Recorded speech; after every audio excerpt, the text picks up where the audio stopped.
Let me invite onto stage Faith Mangope again, who's going to lead our final panel discussion for us for our program today. Please give her a warm round of applause as she comes up. Thank you very much, Kathy. I don't know about you, but I had the urgency to check my policy while Ms. Lebohang was speaking, and just to make sure who the beneficiaries are. So thank you very much. You've shifted my Friday evening. It's now going to be pizza and money, and I really do appreciate you. Ladies, we've come to a session where it is the final session, and we're going to make it as real and as relevant for you, and I'm hoping that we're able to identify ourselves with some of the insights that will be shared amongst our panelists. The topic of conversation for this particular panel is finding a work-life tech balance. How do we find a work-life tech balance in a space where our lives are so integrated with technology, where we bring work home through our laptops and are demanded to continue the work from home? We become overwhelmed with some of the responsibilities that we carry and how we navigate this work-life tech balance to a point where if we're not careful, we're going to burn out. We're going to keep bringing work home. We're going to put the kids to sleep. How many of us come back from work, make dinner, put the kids to sleep, and get back on the laptop? And it's a reality for so many women who are navigating work-life balance. Now imagine how much more work-tech-life balance. And Kathy earlier on was speaking about how many of us wake up in the morning. My name is Faith Mangop, I'm recovering. Wake up in the morning, and the first thing that we do is we pick up our cell phones. That's the first thing I do. I wake up in the morning, and as a broadcaster, I wake up in the morning, and the first thing that I do, very toxic, I look at social media. I'm guilty. So how then do we start navigating this work-life tech balance so that we do not burn out? And more than anything else, how then do we start talking honestly about technology and the advancements in technology so that we do not find ourselves more connected but more lonely? So that conversation is going to allow us to welcome our wonderful panelists. Please welcome Cassie.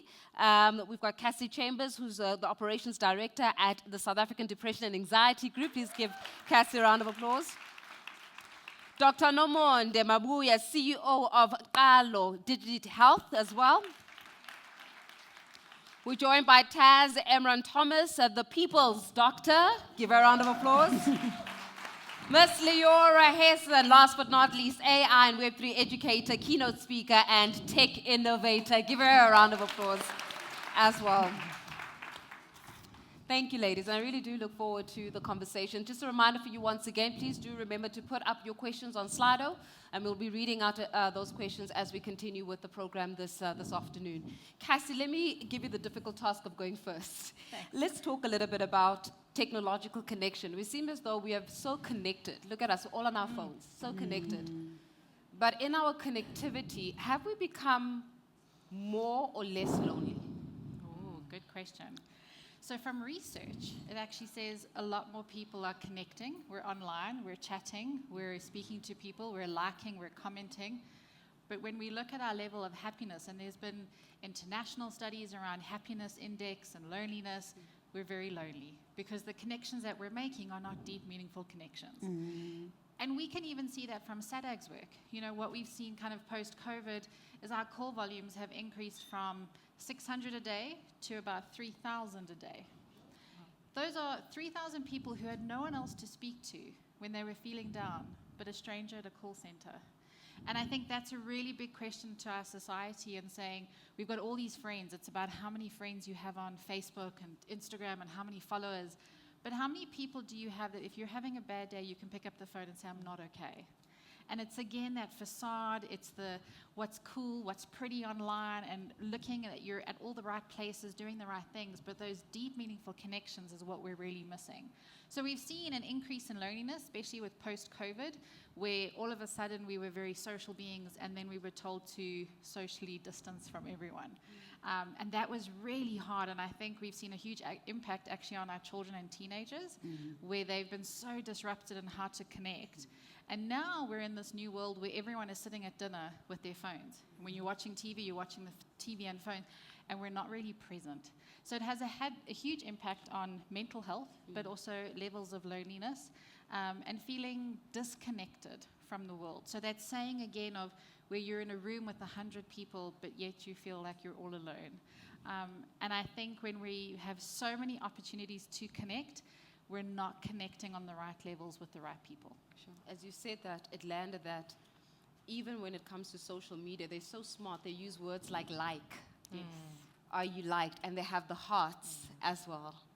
And you think that those are your friends, that they like you. Yeah. They don't know you from a bar of soap and you can't even, as much as they like. And with that, Dr. Nomonde, let's talk a little bit about how, as leaders, oftentimes we get probed on this work-life balance, especially women. Women in leadership often get asked the question, and I wonder how many men get asked this question, how do you balance work and home? But when we look at tech-life balance, how do we do so? Yeah. Thank you so much, and thank you for the opportunity, Dr. Presh and the Motsepe Foundation. It's a very important question, Kathy. You know, technology is an enabler, but technology equally disrupts our own work-life balance. And as leaders, we would like to think that we are superwomen, but we are actually not. We like multitasking, and sometimes to our own detriment. We don't necessarily say no. We are forever accepting whatever comes your way. So one thing that I always say when I coach women leaders in the workplace is learn to define your boundaries. It's very important. Bringing work home, it's something that was sort of created by COVID, but you must have your defined time. When do you work? When do you stop working? And I always say, have screen off time. That's really the most easy way. Detox. Detox. The fact that we are on 24/7 doesn't work. It's not good for our mental well-being. It's not good even for the physical side, the nutrition, because people tend to live on fast foods. You know, they don't have time to cook anymore. So it's not really working in terms of that. So have boundaries. Define, what do I bring home? What do I do 8 to 5? And if it's time for the children, also make time for them. It doesn't help to say we want healthy children and we don't have time for them. Or maybe when they come home, we give them laptops or something to play around that babysits them. That's not good. We create social isolation, which she mentioned. That is real. People are lacking social skills because they are forever connected, doing whatever, a notification, email, WhatsApp. So in reality, people don't sleep. That's really what it is. And sleep is important for our own well-being. So I would say, as a leader, if you have a team that you are leading, lead by example. And you yourself, don't always be answering everything or have this FOMO, fear of missing out. Work when it is work so that you can remain productive. And really, if it's time for you not to connect, disconnect, detoxify, and have screen off time. I think that's just one important boundary every leader should make. You know, Dr. Nomad, as you're speaking about how we need to learn how to detoxify, it is that FOMO of what is the world doing while I'm not of the world. And Leora, speaking about, you know, detoxing, when we're looking at how advanced technology is evolving fast, and we look at artificial intelligence and how artificial intelligence is now being given human-like qualities. I mean, if anybody uses, Copilot or ChatGPT, and you actually have a conversation, even you're on your phone, when you have a conversation, even the way that it talks now, the tone has changed and it's less robotic, it's more human. Hi, how can I help you? You know, and we interact and we engage with this machine or with this AI, and it makes us wonder, in the next 5 to 10 years' time, what will it look like? So if I have to ask you just to cast into the future for the next 5 to 10 years, are we going to be so absorbed in the human qualities that are being introduced into artificial intelligence that human interaction is going to become more and more redundant? So for me, over-reliance on technology is actually working against us. Our cognitive abilities are actually diminishing because we are now over-relying on the technology that is now guiding our. It's not good. I'm actually scared for the future. Honestly, if you think about the olden days when a calculator was introduced, At some stage when you said 8 times 8, people could know that it's 64. But today, a simple number, 20 minus 13, people are looking for a calculator. Ask Google. So that's my fear. Over-dependence on these things, Yeah. it's going to definitely impact on our cognitive ability. And essentially, we're not going to have people who are productive, who are efficient, who are creative. That critical thinking that was mentioned this morning, it's all diminishing. So that's why it's important for the children. If you have children in the house, make time to make sure they are socialized. Don't replace your time by giving them a gadget. That does not work. They can have access to a gadget because there are good educational programs, but make sure that their social skills need to be developed. They must still play in the mud, they must play outside, they must do all other things that we did, when we grew up. But now, things are different. We are even using technology to babysit our children. That's where my issue is sitting. And Leora, on that note, because when we were having a conversation preparing for this, you mentioned something so profound that there are sectors of our communities that we're leaving out every time we speak about the fear of AI integration. Just expound a little bit on those insights. So thank you, Faith, and thank you for allowing me to be here today. So you're right. There's a huge fear around AI is going to take over, the robots are going to take over, I'm going to become redundant. I don't have that fear. I think there's still a place in the world for humans. Humans can't replace robots, but robots can do something that humans can't. They can always be on. So think about our forgotten generation, our seniors in our communities who've been left behind. Their children have immigrated or moved away from the cities that they're in. Either they're living alone or they're living in old age homes. There's no one coming to visit them, no one checking on them that, have you taken your medicines today? Maybe playing cards with them or teaching them some cognitive skills or entertaining them or checking. Maybe someone's fallen and there's no one there to even see that they've fallen. Things like digital assistants, which could be implemented via your TV even or your smartphone, doesn't physically have to be a robot going like this in your house, could be taking those fears and worries away from their children who aren't there to check on them all the time.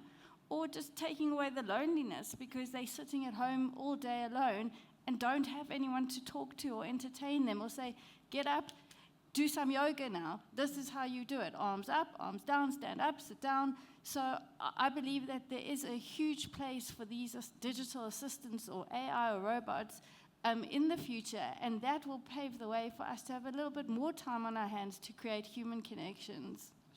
And it's a very interesting way, especially when you're talking about the people that we forget and how many of the elderly pass away because of loneliness, especially after a spouse has passed away.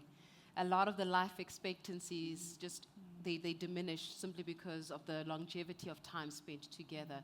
So that's a very interesting insight. But we're also living in a very polarized world. And we just have to open up the category of politics to see just how polarized the world can get. In that, how do we then start drawing on technology and technological advances so that we can establish connectivity even when the voice that is in this echo chamber, the echo chamber saying we are different and being different means that we cannot integrate as humans? Thank you so much for that question. I feel like I got the hardest question, but I'll take a shot at it. Thank you so much for having me. So as we all sit here, we all have a mobile device, either in our hands or in our handbag. So we're more connected now than ever, but lonelier than ever. And I feel in the face of technology, there's been an enhancement of socioeconomic silos, where individuals with the same socioeconomic status, level of education, and have the same ideologies have created these pockets of exclusivity, and it's breeded a culture of exclusion and separation and not unity. And just to tie it into healthcare, because that's where my heart's at, it's beautifully represented, where in an underserved community, in a rural community, a patient that's sitting there is completely excluded from a conversation around equitable healthcare, affordable and accessible healthcare, let alone innovation in healthcare. But then you get the 20% that rely on the private sector that engage in conversations around NHI, affordable healthcare all the time. So we need to use technology to bridge that gap, to mobilize socioeconomic silos, to encourage collaboration and equality. And a big part of the work I do is taking artificial intelligence and telemedicine to link a patient in the rural community with a doctor sitting in Sandton, so that the patient in the rural community can get primary health care, can get management plans, and that is just the tip of the iceberg. But that's how we can use technology to connect silos, but also to better our lives and the people around us. So just in conclusion, we need to really shift our minds when we think of technology. So either we need to get educated on how we can leverage technology, or it's going to leave us behind. We can remain naive and uneducated and think of technology as a barrier or an obstacle, and we're going to continuously ruminate on, oh, we have so many problems, but you have AI. There's so many things you can use with technology to bridge that gap and can be a solution. Something I was taught quite a while ago, someone said to me that necessity breeds innovation. So we need to stop being afraid of being innovators. We need to stop being afraid of accepting technology and using it to innovate. Yeah. We're all women of color here, and when we think of innovation, we think of a white male. No. If we're still thinking like that, we're going to be 10 years from now still saying, oh, we had this problem. Maybe we're waiting for Jacobus to create a system. No, it's the truth. We need to stand up and say, okay, cool, I don't know anything about AI. Let me educate myself. And how do I then become the CEO of a digital company, straight out of ComServe, but know nothing about AI? You need to just be teachable, and that's with anything, with technology. What I can encourage everyone to do is just educate yourself on how to leverage it for yourself and to just empower yourself and empower the people around you. Dr. Norman, I'm going to throw it back to you, especially around the way that innovation looks, the color of innovation, which is still very much white male. Then if that's where we still are and where we're navigating, how are we ever going to get to a point where ugogo wase elguatini is able to engage with AI in Iswati and not feel as though they are left out of that digital connection? What role can language play, and how far are we in being able to integrate diversification of language so that it is accessible to a gogo who just wants to say, did I take my pills today, but ask in their own language? That's a very important one, and I think there are areas where we are making headways in terms of language. It's not in everything, but I'm also aware of, areas, people who felt excluded. We are bringing them in through language. I'm aware of those algorithms that can converse in certain languages. Zulu is covered, Sotho is covered. I don't think all other languages are covered. Even Afrikaans and English are covered. But I think that is really a big growth area.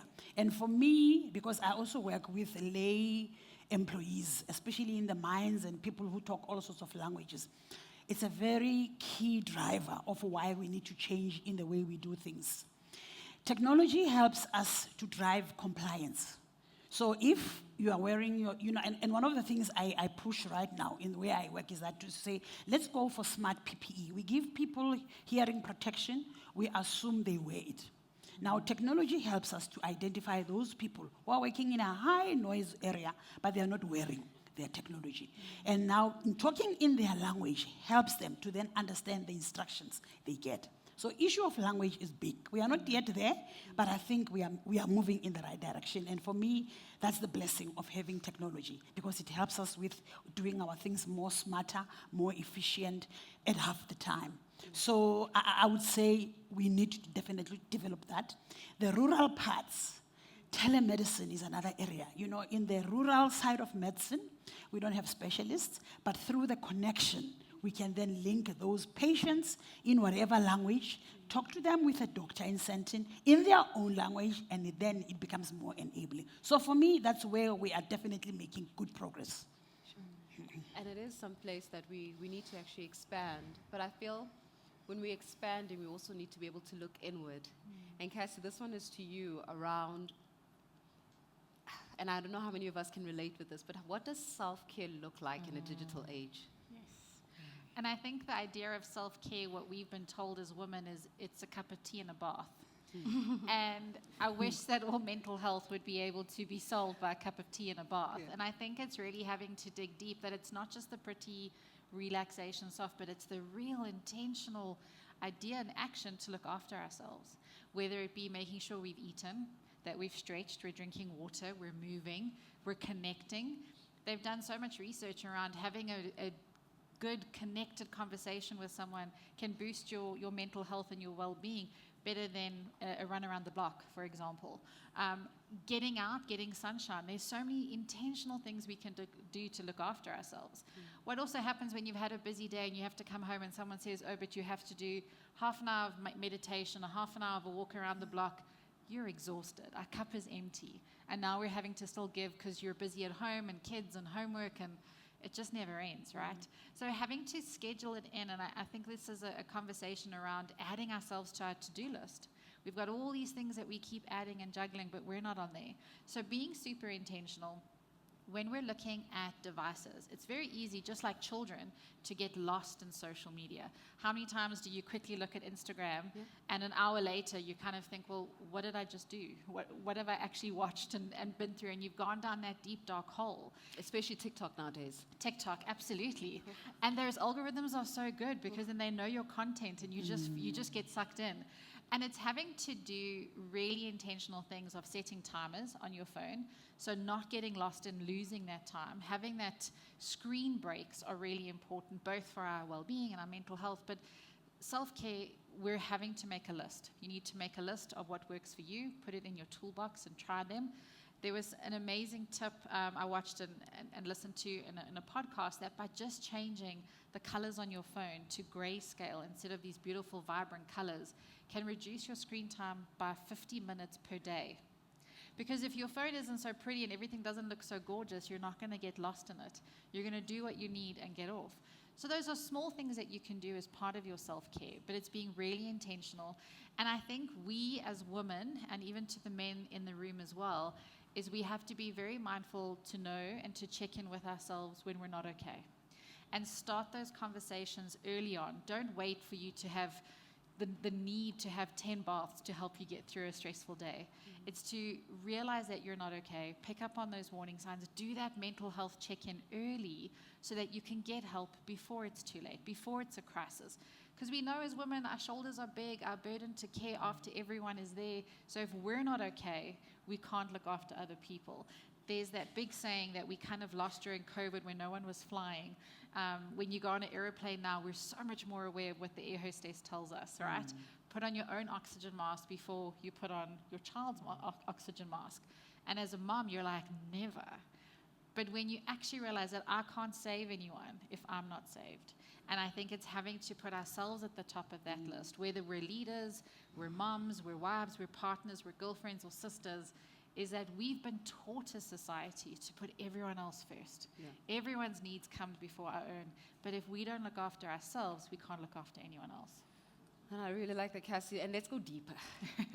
You know, you've set the pace for where we're going now. And Leora, I'm going to throw this one to you around, we're witnessing it with the younger generation, with children, raising children. Dr. Nomanda was referring earlier on about how kids are not playing outside anymore. They're not playing outside. They're being babysat by the television. It's food, it's TV, video games, bed. How then do we start being more intentional in our families about how we raise children when the world of tech has prescribed already how we ought to be behaving in our own households? So I think it's very important for children to be digitally literate. They have to be, in order to proceed but they also need to go out and play sport and kick a ball, and they use us as their role models. So if we're sitting at the dinner table looking at my phone like this, and my daughter's talking to me, I haven't heard one word she says, she's learning from my example.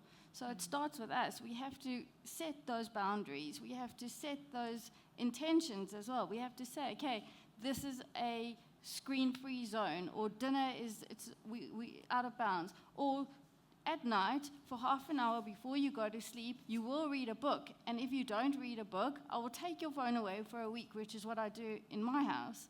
And it's forced my daughter to read every night because she wasn't doing that. She was sitting on her phone and scrolling and talking to her friends and Snapchat and this and that. And I had to, she thought it was a punishment when I told her you have to read a book every night before bed.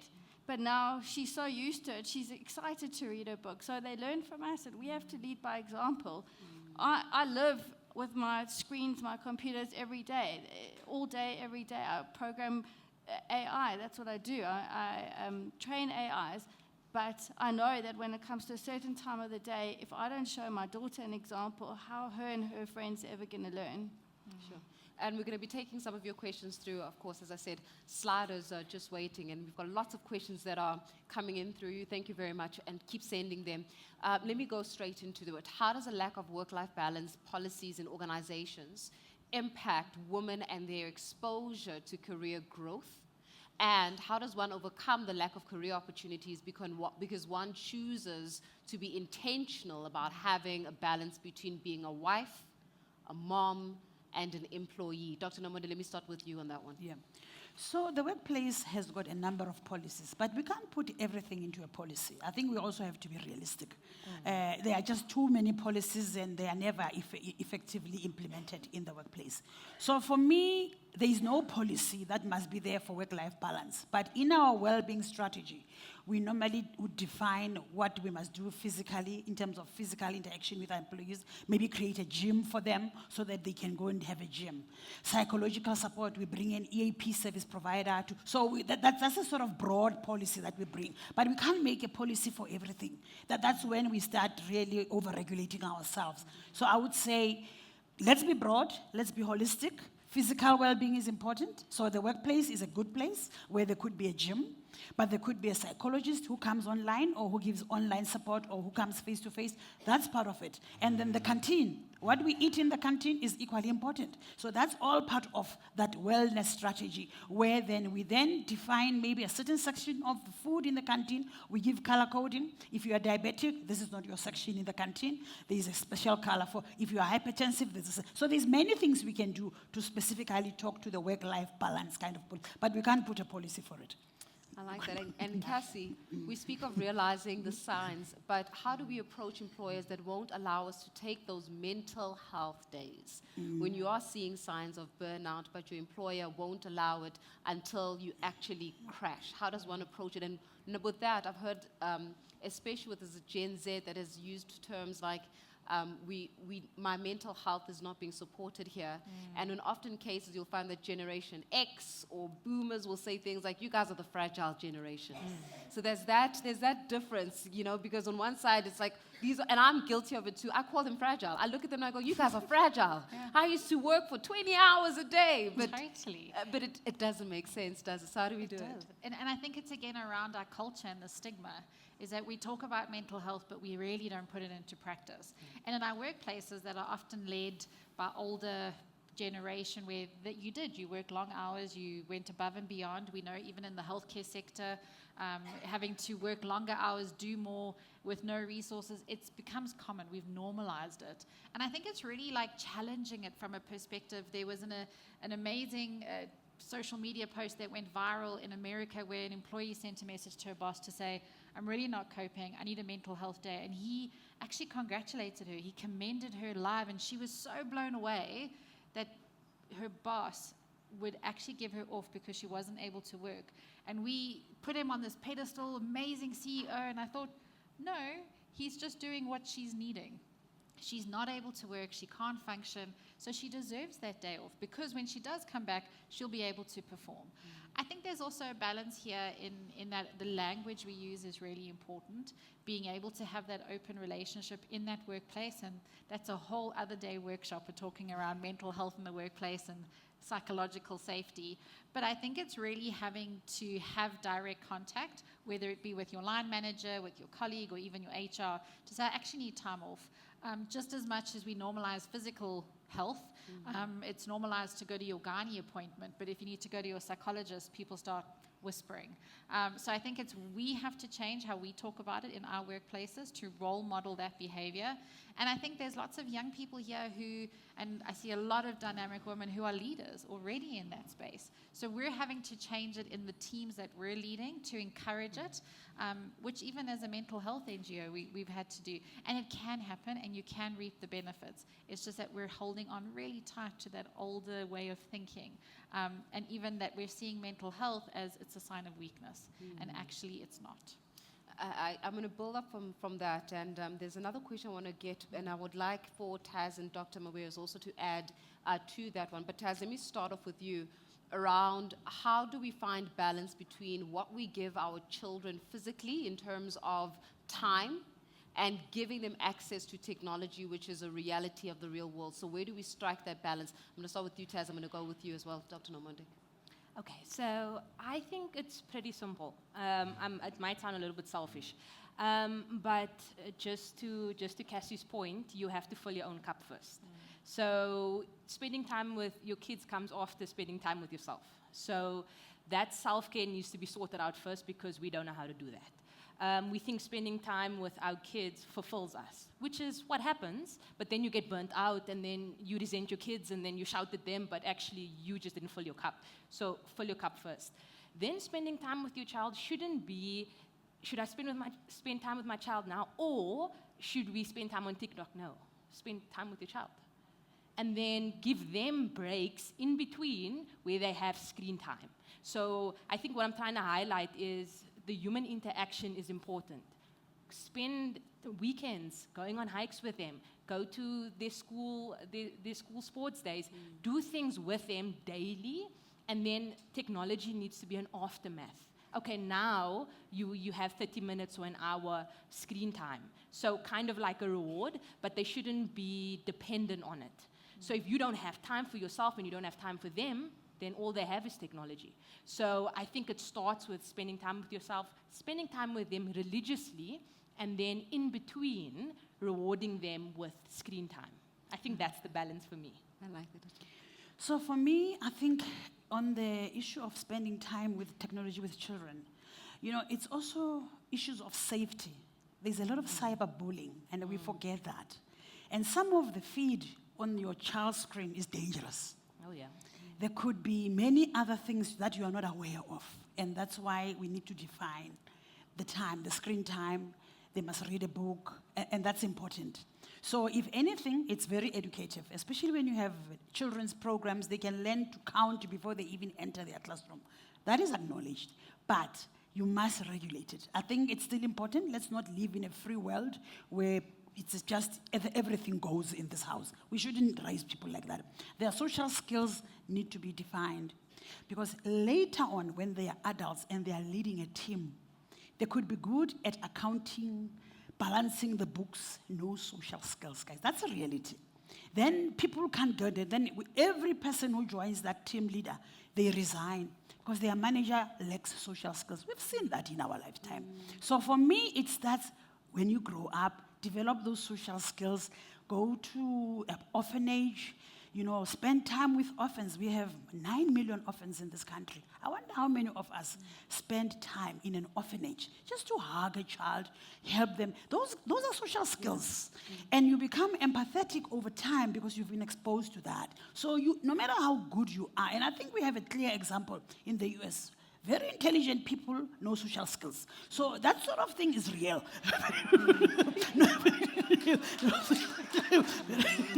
So I don't want to move away from doing it when they're still young and making sure they become better adults. Yeah. Ladies, we could talk all day about this, but I think that what has really anchored and landed is that we are human and the world will always have space for humans. And I really do appreciate each and every one of you for being able to add your voices as to how we still need to hold on to our humanity, because actually it's our humanity that makes the technology work. Without us, the human beings, there is no technology and there is no innovation. So I really do appreciate you for your time. Don't they fantastic? Please give them a round of applause as well. Thank you so much, Dr. Nomonde.